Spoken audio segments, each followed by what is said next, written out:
Qala fa bima aghwaytani la aq'udanna lahum siratakal mustaqim.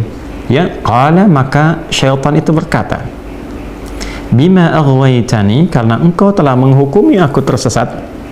Nah, ini jahatnya. Jadi saya katakan tadi di awal, jika memang keangkuhan, kesombongan itu sudah menyelimuti keadaan satu makhluk, ya, saya tidak katakan seseorang, tapi satu makhluk, bahkan kalangan jin sekalipun, jangankan manusia, jin sekalipun, jika tertutupi oleh sifat kesombongan itu, maka potensi untuk mendapatkan pencerahan yang mengembalikan pada kebaikan, untuk mendapatkan hidayah yang menggugurkan semua potensi buruk untuk menjadi baik, itu akan menjadi sulit didapati, ya, karena celah-celah mendapatkan pencerahan, kebaikan, hidayah itu tertutup oleh kesombongan tadi. Karena itu, sepintar-pintar, sejeniusnya iblis itu kan kalau dalam bahasa Yunani itu diabolis kan, ya, diabolis itu artinya yang pintar keblinger gitu, ya, jadi yang punya sifat kepintaran di atas rata-rata, ya, tapi karena tertutup oleh keburukan tadi, sehingga potensi kepintaran itu tidak bisa digunakan untuk membaca kebaikan. Itu bisa terjadi, ya, alih-alih kepintaran digunakan untuk yang baik, tapi diarahkan kepada yang buruk ketika potensi baik itu tertutup, ya. Karena itu, baik itu lebih penting dibandingkan dengan berilmu. Itu poinnya, ya, sehingga ketika yang berilmu itu baik, maka ilmunya akan digunakan kepada segala yang maslahat, ya. Tapi semakin pintar kebaikannya tidak ada, itu damage-nya, ya, menghancurkannya lebih banyak. Jadi kalau pencuri yang pintar itu pasti ngambilnya, korupsinya lebih banyak dibandingkan dengan pencuri yang kurang pintar, ya. Nah, akan lebih bagus kalau pintar dan baik. Jadi jangan bandingkan, misalnya pilih mana, pintar nggak baik atau bodoh baik, ya, maka pilihlah yang pintar dan baik, ya. Nah, kembali ke sini, karena engkau telah menghukumi aku sesat, ya Allah, itu kan, menghukumi aku ini terjauh dari rahmatmu, fabima aghwaytani, ya, ghawa itu kan sesuatu yang melampaui, ya, sesuatu yang lewat dari batas, gitu, ya, ya, sesuatu yang tidak biasa. Aghwa itu menghukumi sesuatu yang telah melampaui batas, ya, sesuatu yang kelewatan, gitu kan. Ya Allah, engkau telah menghukumi aku kelewatan, ya, aku tersesat, aku bersikap yang kurang bagus, gitu kan. Nah, tertutup dia oleh keburukan tadi, la aqudanna lahum siratakal mustaqim. Karena itu aku putuskan, ya, aku ingin buktikan, ya, kehebatanku itu, kata syaitan, ya, keangkuhannya dia ingin buktikan dengan apa? La aqudanna lahum siratakal mustaqim, aku akan cegah mereka untuk mendapatkan jalan petunjukmu yang benar, ya, jalan petunjukmu yang lurus. Ya, ini yang menjadikan kita setiap waktu memohon kepada Allah dijauhkan dari syaitan supaya konsisten pada petunjuk yang benar itu. Makanya kita baca tuh sehari 17 kali, ihdinas siratal mustaqim, ihdinas siratal mustaqim, ihdinas siratal mustaqim. Ya, apa di antara faidah itu? Supaya Allah berikan kita kekuatan untuk melawan bisikan-bisikan setan. Itu di antara faidahnya. Jadi kalau Anda bertanya kenapa kita membaca, ya, ihdinas siratal mustaqim, ihdinas siratal mustaqim 17 kali dalam sehari, ya, dan di setiap waktu, setiap pergantian waktu, dari mulai subuh, kemudian ke zuhur, siang, masuk ke asar, sore, maghrib menjelang malam, ke isya, kita minta sama Allah, ya Allah, ya, berikan aku kekuatan, tunjukkan kepada kami, ya Allah, petunjukmu yang lurus, petunjukmu yang benar, ya, untuk minta kekuatan supaya ditanamkan dalam jiwa kita. Nanti saya akan bahas apa kaitannya dengan keadaan jiwa, karena syaitan itu akan menanamkan pada jiwa, memberikan bisikan, yang ini lebih bagus, ya, jangan ambil yang ini yang lebih ideal, dan sebagainya. Sehingga alih-alih misalnya seorang hamba menunaikan salat, dia bisa tinggalkan salatnya untuk mengejar sesuatu yang tidak penting, ya. Kan ada sekarang orang mengejar untuk dapatkan satu peluang pekerjaan dan tega meninggalkan Jumatnya hanya untuk menjaga, ya, toko tertentu misalnya, atau jualan tertentu misalnya, yang dia pun tahu sebetulnya rezekinya di tangan Allah. Ini aneh memang orangnya. Dia sudah paham rezeki di tangan Allah, Allah yang memberikan rezeki kepadanya, tapi dia mengerjakan perbuatan yang menjauh dari Allah dan tidak disenangi oleh Allah Subhanahu wa ta'ala. Itu bagian dari godaan. Itu ditanamkan kepada jiwa. Makanya orang-orang yang sering sholat terkoneksi dengan Allah Subhanahu wa ta'ala, ya kan? Dia mengoneksikan dirinya untuk menyembah Allah, sujud kepada Allah Subhanahu wa ta'ala, dan berkata kemudian dalam berdirinya ihdinas siratal mustaqim, itu diberi kemantapan dalam jiwanya. Nanti saya akan terangkan, ya, bagian itu pada hal yang terpisah. Diberi kemantapan, sinyalnya gampang. Begitu nanti ada bisikan pada keburukan, hatinya pasti akan mencegah. Ini sinyal baiknya, jangan lakukan ini nggak bagus, jangan lakukan itu, kok akan celaka, kok akan begini. Itu kemantapan yang dimaksudkan. Nah, di sisi lain, syaitan, ya, telah bersumpah, dia berkata, la aqudanna lahum siratakal mustaqim, ya, itu bahasanya menggunakan kata la'aqudanna, itu sudah menggunakan tekad kemudian diisi dengan nun taukid tsaqilah lagi. Ya, nun taukid tsaqilah menggunakan nun, ya nunnya lagi yang versi tinggi untuk menunjukkan kesungguhan. Yaitu dalam bahasa Arab itu kalau orang sudah tidak mampu mengerjakan sesuatu karena kelemahannya, yaitu sudah dikatakan dengan taqa'ud, huwa mutaqa'id, dia sudah purna, sudah selesai karena keadaan fisiknya sudah tidak memungkinkan mengerjakan pekerjaan yang seperti ini lagi, ya.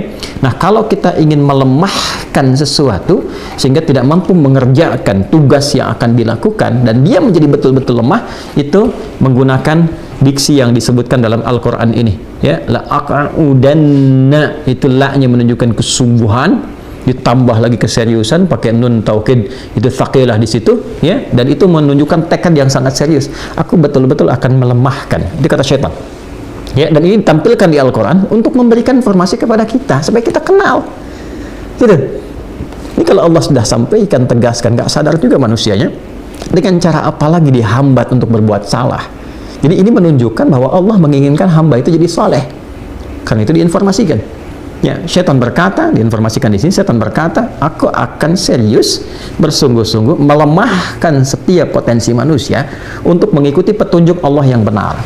La'aqudanna lahum siratakal mustaqim. Jadi syaitan pun menyadari, mengakui petunjuk Allah ini benar. Semua yang bersumber dari Allah itu pasti baik. Dan itu syaitan sendiri mengakui.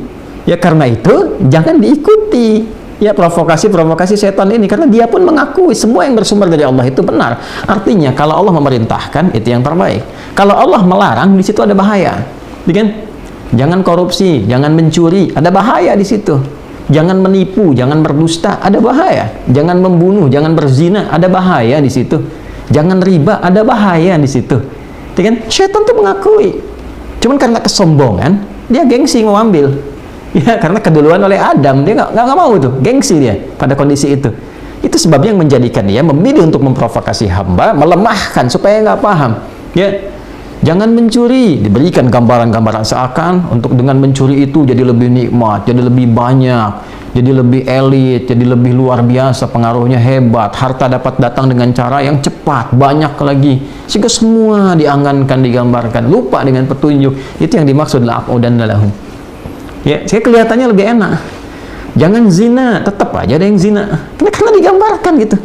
Tahu, dalam hati kecilnya tahu mencuri itu salah, korupsi itu salah, zina itu salah. Tapi kenapa masih dilakukan? Ini problemnya. Karena nggak kenal dengan cara kerja syaitan ini. Nggak kenal. Ya, jangan riba, masih riba. Ya kan? Jangan zina, masih zina. Tiap hari berita kelihatan, ini selingkuh dengan ini zina, ini begini, ini begitu. Ya kan?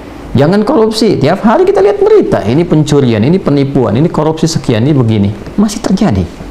Kenapa? Boleh jadi karena kurang dekat dengan Allah. Ini, ya kan?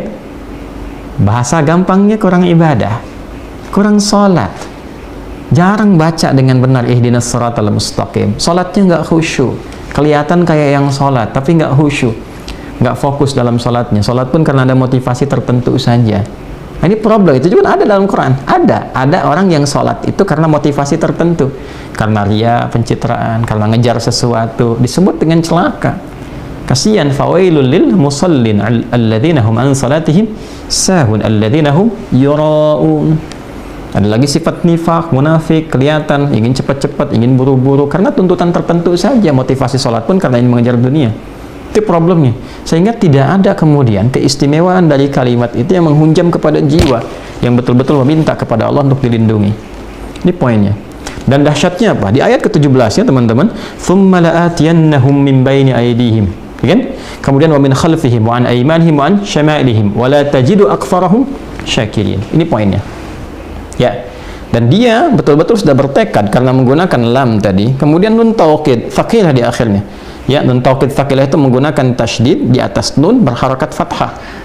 Ya, untuk menunjukkan satu kesungguhan yang sangat luar biasa. Aku betul-betul bertekad dengan segenap kemampuan akan melemahkan hamba itu, ya, supaya apa? Supaya tidak mendapatkan petunjuk dari Allah, dan saat yang bersamaan, ini poin yang paling besarnya, aku pastikan semua sifat pelemahan itu akan aku kuasai dari semua arah yang memungkinkan manusia beraktivitas, yaitu dari depannya, dari belakangnya, kanan dan kiri. Ya, kenapa nggak atas dan bawah? Yang pertama, pada umumnya manusia nggak ada yang beraktivitas ke atas. Pada umumnya ke depan, ke belakang, ke kanan, ke kiri. Itu ya, pada umumnya. Nah, nggak ada yang beraktivitas ke bawah. Ya, pada umumnya ke depan, ke belakang, kanan dan kiri. Yang kedua, ada yang menafsirkan bahwa atas itu adalah jalur petunjuk. Ya, jalur yang diberikan oleh Allah untuk memberikan hidayah. Jadi nggak akan menentang itu secara langsung, nggak akan frontal. Ya, kalau nggak tersambar halilintar tuh. Ya, selesai gitu. Ke bawah pun jalur kematian, ya sudah meninggal nggak digoda lagi. Ya, nggak ada kerjaan, setan yang stres tuh kalau masih menggoda orang yang sudah meninggal dunia, nggak ada kerjaan kan. Ya, jadi atas dan bawah tidak terganggu di situ, tapi depan, belakang, kanan dan kiri, semua potensi arah yang dituju manusia nggak akan lepas dari was-was atau provokasi yang ditimbulkan dari syaitan.